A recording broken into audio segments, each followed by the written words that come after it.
دلیلو یا ذات فوقو کے ہر ستستائی اللہ اللہ دپ ذکرو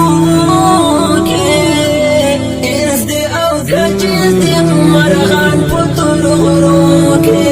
اس دے او کچیز دے مرغان پتر غرو کے ستاسی مت کویتا خود ٹولو سا بلا